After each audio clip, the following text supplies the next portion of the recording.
तुम्हाला आपल्या गोत्राची खरी शक्ती माहिती आहे का? ही केवळ एक विधी नाही, अंधश्रद्धा तर मुळीच नाही. हे आहे तुमचं प्राचीन सांकेतिक वारसत्व, एक आत्मिक कोड. हे संपूर्ण लेखधामा वाचा. असं समजा की तुमचं भूतकाळ त्यावर अवलंबून आहे. गोत्र म्हणजे तुमचं आडनाव नाही, ते तुमचं आध्यात्मिक DNA आहे. आपण बहुतेक जण आपल्या गोत्राबद्दल पूर्णपणे अनभिज्ञ आहोत. आपण समजतो की पूजेमध्ये पुजारी जे काही म्हणतो त्याचा तो भाग आहे, पण ते तितकंच नाही. गोत्र म्हणजे तुम्ही कोणत्या ऋषीच्या मनोवृत्तीशी जोडलेले आहात. ते रक्ताने नाही तर विचारांनी, ऊर्जेने, कंपनांनी, ज्ञानधारणे जोडलेले असते. प्रत्येक हिंदूचा आत्मिक स्रोत एखाद्या ऋषीकडे जातो. तो ऋषी म्हणजे तुमचा बौद्धिक पूर्वज. त्याचं ज्ञान, मन, स्वभाव, अंतर्गत ऊर्जा हे सगळं तुमच्यात वाहत असतं. गोत्र म्हणजे जात नाही. आज बरेच लोक गोत्र आणि जात एकत्र करून पाहतात, पण गोत्र हे ब्राह्मण, क्षत्रिय, वैश्य, शूद्र यांचं प्रतीक नाही. जात, प्रथा, नाव आणि राज्य उदयास येण्यापूर्वीच अस्तित्वात होतं. गोत्र म्हणजे ज्ञानाधारित ओळख, सत्ताधारित नव्हे. ज्यांनी ऋषीचे शिक्षण प्रामाणिकपणे आत्मसात केले त्यांनाही ऋषी गोत्र देत असत. हे कमावलेले असतं, जन्मसिद्ध नव्हे. म्हणून गोत्र हे एक शिक्का आहे तुमच्या आध्यात्मिक परंपरेचा. प्रत्येक गोत्र एखाद्या ऋषीकडून उगम पावलेलं असतं, एका सुपर माइंडकडून. उदाहरणार्थ, तुम्ही वशिष्ठ गोत्रातले असाल तर तुम्ही त्या वशिष्ठ ऋषीच्या परंपरेतले आहात, ज्यांनी श्रीराम दशरथ राजाला मार्गदर्शन केले. भरद्वाज गोत्रातले असाल तर तुम्ही त्या ऋषीच्या वंशातले आहात, ज्यांनी वेदांचे अंश लिहिले, योद्धे आणि पंडित घडवले. प्रमुख 49 गोत्रे आहेत. प्रत्येक ऋषी वैज्ञानिक, योद्धा, मंत्रदृष्ट्या किंवा खोल खगोलतज्ज्ञ होते. एकाच गोत्रातील विवाहास वडीलधारी मंडळींनी का मनाई केली? प्राचीन भारतात गोत्राचा वापर जनुकीय ओळख राखण्यासाठी होत असे. गोत्र पुरुष वर्गातून पुढे जाते, म्हणजे मुलगा ऋषी वंश पुढेच नेत असतो. एकाच गोत्रात विवाह केला तर दोघे अनुवंशिक दृष्ट्या खूप जवळचे म्हणजे बहीण भावासारखे असतात. यामुळे संततीमध्ये मानसिक शारीरिक दोष होऊ शकतात. गोत्र पद्धती म्हणजे प्राचीन भारतीय जनुकीय शास्त्र आपण हे हजारो वर्षापूर्वीच ओळखलं आहे. गोत्र म्हणजे तुमचं मानसिक संप्रेषण. काही लोक जन्मतःच विचारवंत असतात, काहींच्या आत्म्यात आध्यात्मिक तहान असते, काहींना निसर्गात शांतता वाटते, काही स्वाभाविक नेते असतात. कारण तुमच्या गोत्रातील ऋषीचं मन अजूनही तुमचं अंतर्गत घडवत असतं. तो ऋषी असा विचार करत असतो, असं अनुभवत होता, असा प्रार्थना करत होता, तसंच काहीच तुमच्या विचारांमध्ये झळकत असतं. ही जादू नाही, हे आहे डीप कोंडी. गोत्राचा उपयोग शिक्षण पद्धती ठरवण्यासाठी होत असे. प्राचीन गुरुकुलात प्रत्येकाला एकसारखं शिकवलं जात नसे. गुरु पहिलाच प्रश्न विचारत, बाळा तुझं गोत्र काय? हे का विचारायचं? कारण त्यातून समजायचं की कोणत्या प्रकारचं ज्ञान त्या विद्यार्थ्यास योग्य आहे, कोणते मंत्र त्याच्या ऊर्जेला सुसंगत आहेत. उदाहरणार्थ, अत्री गोत्राचा विद्यार्थी ध्यानमंत्री विद्येत पारंपरिक होता. कश्यप गोत्राचा विद्यार्थी आयुर्वेदिक गूढ प्रवेश करतो. गोत्र, शिक्षणशैली, जीवनशैली, आत्मस्वरूप. ब्रिटिशांनी यांची थट्टा केली आणि आपण विसरलो. जेव्हा ब्रिटिश भारतात आले तेव्हा त्यांनी गोत्र पद्धतीला अंधश्रद्धा म्हणून भिनवलं. बॉलिवूडने पुजाऱ्यांच्या गोत्र विचारण्यासाठी चेष्टा केली आणि हळूहळू आपण आपल्या आजी-आजोबांना विचारलं थांबवलं. आपल्या मुलांना सांगणं बंद केलं. 10,000 वर्षांची परंपरा फक्त 100 वर्षात ठरवली, कोणी नष्ट केली नाही, आपणच विसरलो. जर तुम्हाला तुमचं गोत्र माहीत नसेल तर तुम्ही एक नकाशा गमावला आहे. कल्पना करा, तुम्ही एखाद्या प्राचीन राजघराण्यातले आहात, पण तुमचं आडनाव काय आहे हेच तुम्हाला माहीत नाही. मग तसंच आहे गोत्राचं महत्त्व. गोत्र म्हणजे तुमचं आत्म्यातील GPS, जे तुम्हाला योग्य मंत्र, विधी, ऊर्जा, साधना, विवाहासाठी योग्य वेळ, मार्ग दाखवतं. धर्माच्या वाटेवर अंधारात चालणारे होतं. गोत्र सांगणे हे फक्त औपचारिकता नव्हतं. पूजेमध्ये पंडित जेव्हा तुमचं गोत्र उच्चारतो तेव्हा तो केवळ एक विधी करत नसतो, तो तुम्हाला तुमच्या ऋषी परंपरेशी पुन्हा जोडत असतो. तुमच्या आत्मिक वंशपरंपरेला साक्षी म्हणून बोलावतो आणि आशीर्वादाची वाट मोकळी करतो. म्हणूनच संकल्पात गोत्र सांगणे हे अत्यंत पवित्र विधान असतं.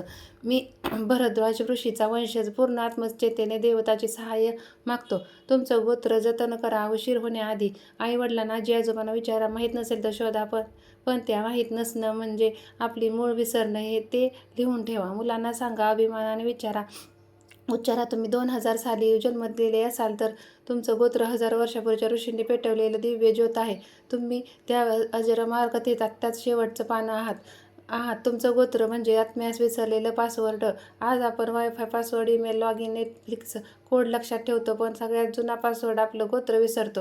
तो एकच शब्द तुमचं पूर्वजाचं ज्ञान, मानसिक सवयी, कर्माचे संस्कार, आत्मिक बल उघडू शकतो. हे फक्त एक लेबल नाही, हे केवळ किल्ली आहे. ते वापरा, नाहीतर गमवा. स्त्रिया विवाहानंतर गोत्र गमावतात नाहीत, त्या ते मौनपणे जपत असतात. अनेकांना वाटतं की लग्नानंतर स्त्रियांची गोत्र बदलणं, पण सनातन धर्म अतिशय सूक्ष्म आहे. श्राद्धविधीत स्त्रीचं गोत्र वडिलांकडून घेतलं जातं, कारण गोत्र वायक्रोमा वृक्षवाटे पुढे जाते. स्त्रियांची गोत्राची ऊर्जा वाहक असतात, पुढे नेते नाहीत. स्त्रियांची गोत्र लग्नानंतर तिच्या आत्मिक अस्तित्वात जिवंत असते. देवांनी सुद्धा गोत्र नियम पाळले होते. रामायणात जेव्हा प्रभू राम सीतेचे लग्न झाले तेव्हा त्यांचं गोत्र तपासलं गेलं. राम इक्ष्वाकु वसिष्ठ गोत्र, सीता जनक राजा यांची कन्या कश्यप गोत्र. प्रेमाखातर त्यांनी धर्माचे नियम झुगारले नाहीत. देवसुद्धा गोत्रसहित पाळत होते. हे याचं महत्त्व सिद्ध आहे. गोत्र आणि प्रारब्ध कर्म यांचा संबंध. कधी असं वाटतं का की लहानपणापासून तुम्ही काही विशिष्ट गोष्टींमध्ये आकर्षक होता? ते प्रारब्ध कर्म असतं. या जन्मात फळ देणारी कर्मबीज. प्रत्येक ऋषीच्या कर्मधारा वेगळ्या होत्या. तुम्ही त्याच्या गोत्रात असल्यामुळे ती कर्मसंस्कृती तुमच्यावरही असते. गोत्र समजणं म्हणजे तुमचं कर्ममार्ग जाणून घेण्याची गुरुकिल्ली. प्रत्येक गोत्राशी विशिष्ट देवता बीजमंत्र जोडलेले असतात. गोत्र म्हणजे केवळ मनोवृत्ती नव्हे, ते विशिष्ट देवता आणि बीजमंत्राशी सुसंगीत असतं. कधी वाटतं का की एखादा मंत्र काम करत नाही? कदाचित तुम्ही तुमच्या आत्मिक ऊर्जेला सुसंगत मंत्र न वापरताय.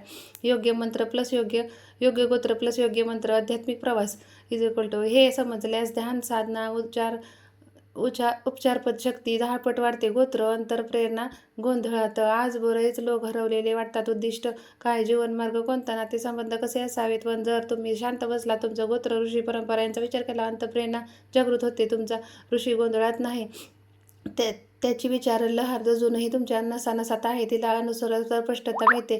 प्रत्येक थोर हिंदू सम्राटाने गोत्राचा सन्मान केला. चंद्रगुप्त शौर्य, हर्षवर्धन, शिवाजी महाराज सगळ्यांनी राजगुरू नेमले. हे कुल, गोत्र, परंपरा यांची नोंद ठेवत राजकीय सामाजिक निर्णय घ्यावयाची आधार गोत्रावर असायला. गोत्र म्हणजे केवळ एक ओळख नव्हे, ती संस्कृतीची शिरा आहे. तिला दुर्लक्ष करणं म्हणजे आपल्या मुळालाच नाकारणं.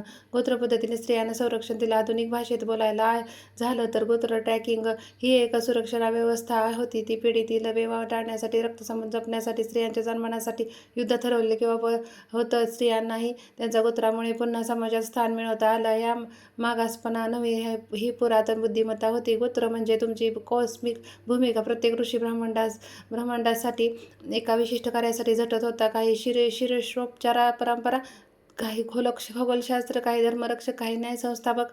तुमचं गोत्र त्या उद्देशात पडसाद घेऊन येतं. तुम्हाला आयुष्यात रिकामेपण जाणवतं. कदाचित तुम्ही तुमची ब्रह्मांडीय भूमिका विसरलात. गोत्र शोधा, भूमिका सापडेल. हे धर्माबद्दल नाही, ही ओळख ही बद्दल आहे. तुम्ही नास्तिक असाल, फक्त आध्यात्मिक असाल, विधी धर्माबद्दल गोंधळलेले असाल, तरीही गोत्र महत्त्वाचं आहे, कारण हे धर्माच्या पलीकडचं आहे.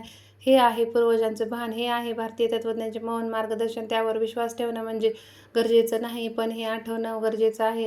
अंतिम शब्द. तुमचं नाव आधुनिक असू शकतं, तुमचं जीवनशैली जागतिक असू शकते, पण तुमचं गोत्र कालातीत आहे.